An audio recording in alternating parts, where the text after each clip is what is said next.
The silence in Studio 6B is not the silence of anticipation. It is the silence of a vacuum, a void where the oxygen has been sucked out by the sheer weight of what is about to happen. The audience, usually a sea of waving hands and poster boards, sits frozen, their hands folded in their laps like schoolchildren waiting for a reprimand. The temperature in the room seems to have dropped 10 degrees. The roots are silent. Questlove sits behind his kit, his sticks resting on the snare, his eyes fixed on the floor. There is no intro music. There is no monologue. There is only the low hum of the studio lights and the sound of Jimmy Fallon's shoes clicking against the floor as he walks to his desk. Jimmy looks different tonight. The suit is a sharkskin gray, sharp and predatory. The tie is a deep, bloodless maroon. He doesn't look at the camera with that familiar, eager-to-please sparkle. He looks at it like a coroner examining a particularly gruesome crime scene. He sits down, not with a bounce, but with a slow, deliberate gravity. He places a single object on the desk, a heavy bound ledger with a cracked leather cover. It looks old. It looks like something that belongs in a museum or a furnace. "Ladies and gentlemen," Jimmy says, his voice a low monotone that barely registers on the VU meters. "Please welcome the chairman of the Federal Reserve, Jerome Powell." Jerome Powell enters from the wings. He moves with the practiced ease of a man who controls the global economy with a nod of his head. He is wearing the uniform of the central banker, a dark suit, perfectly tailored, a white shirt that gleams under the lights, and a purple tie that suggests wisdom and royalty. His silver hair is coiffed to perfection, his glasses resting on his nose with intellectual precision. He waves to the crowd, a small, tight wave that acknowledges their presence without inviting their intimacy. He walks to the guest chair and sits down, adjusting his cuffs, checking the break of his trousers. He looks comfortable. He looks like a man who is ready to explain yield curves and labor force participation rates to a confused public. He looks like a man who believes he is untouchable. "Thank you, Jimmy," Powell says, his voice a soothing baritone. The voice that has calmed markets and reassured investors for years. "It is a pleasure to be here. I always enjoy the opportunity to demystify the work of the Fed." Jimmy doesn't respond immediately. He just stares at Powell, his eyes unblinking, his face a mask of stone. He reaches out and touches the leather ledger on the desk. "Demystify," Jimmy repeats, the word hanging in the air like a cloud of smoke. "That's an interesting word, Mr. Chairman.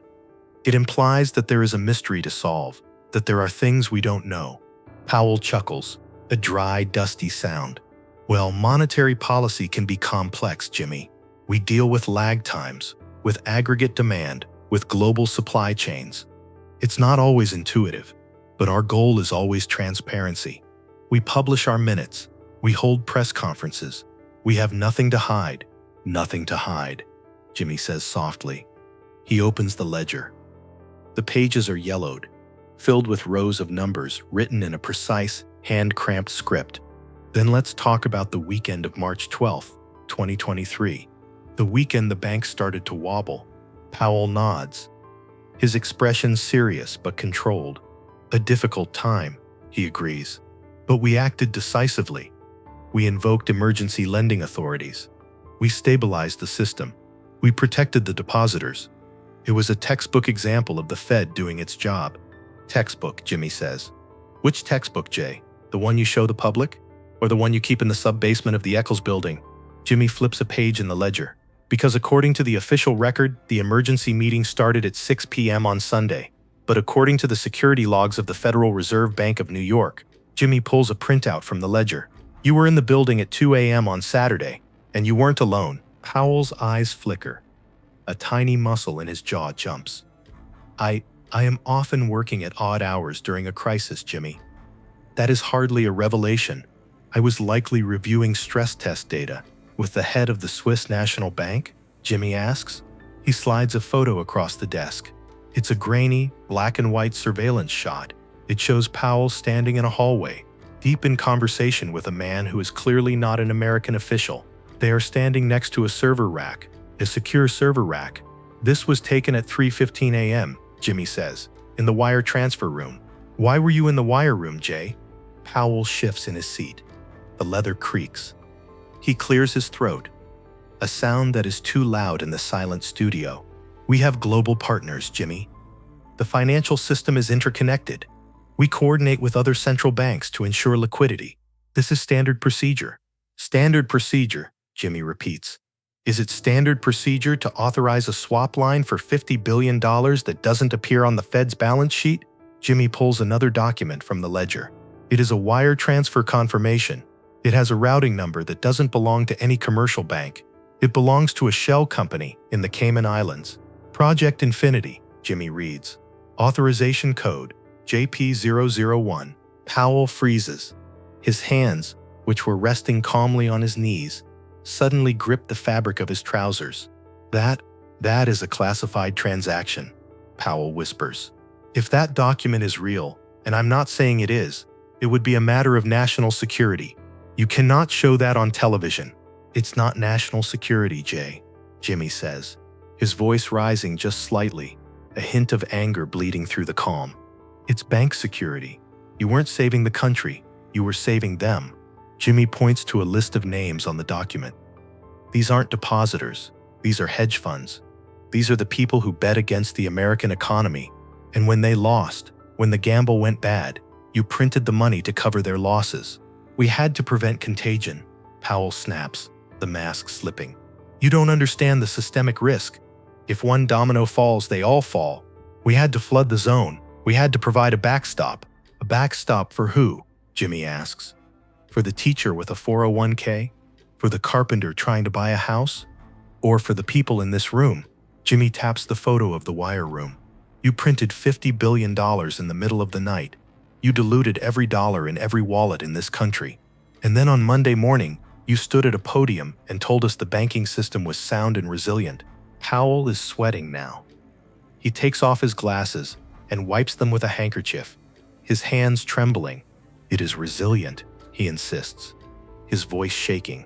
Because we made it resilient, we did what had to be done. It's called the lender of last resort. That is the mandate. The mandate is stable prices, Jimmy says. The mandate is maximum employment. Jimmy reaches into the ledger and pulls out a chart. It's a graph with a red line going straight up. This is the real inflation rate, Jay, not the CPI, not the basket of goods you manipulate. This is the monetary inflation caused by your midnight printing press. Jimmy holds the chart up to the camera. You stole 20% of everyone's savings in one night. You didn't tax them. You didn't ask Congress. You just clicked a mouse and stole it. Powell looks at the chart. He looks at the audience. He sees the realization dawning on their faces. They aren't confused anymore. They are angry. They are realizing that the reason their groceries cost twice as much, the reason they can't afford rent, isn't supply chains. It's him. It's the man in the suit. We engineered a soft landing, Powell murmurs, reciting the talking point like a prayer. We brought inflation down without a recession. It was a miracle. It wasn't a miracle, Jimmy says coldly. It was a heist. Jimmy reaches into the ledger one last time.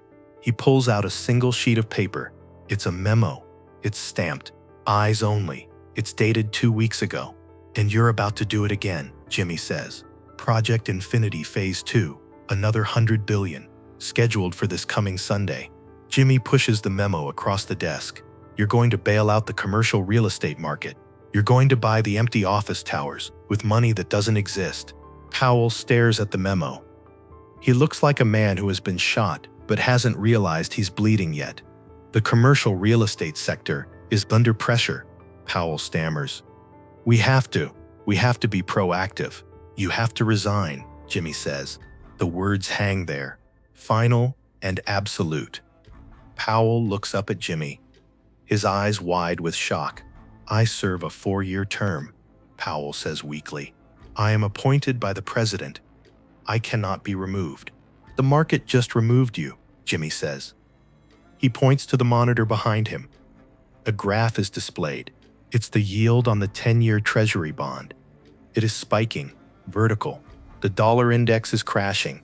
The algorithm has seen the documents. The world knows. They know the books are cooked, Jay. They know the liquidity is fake. It's over. Powell turns around and looks at the screen. He watches the red line go up. destroying the delicate balance he spent years constructing. He watches the legacy of the Federal Reserve crumble in real time. He realizes that the transitory lie has finally expired. "I need to make a call," Powell says, standing up, his legs unsteady. "I need to call the trading desk. We need to intervene." "The phone is dead, Jay," Jimmy says. He doesn't move. He sits there, his hand resting on the ledger. A guardian of the truth. There's no one left to call. The printer is out of ink. Powell stands there, alone on the stage, the most powerful economic official in the world, reduced to a frightened man in a nice suit. He looks at the wings, but the exit is blocked by shadows. He looks at the camera, but the red light is a judgment he cannot escape.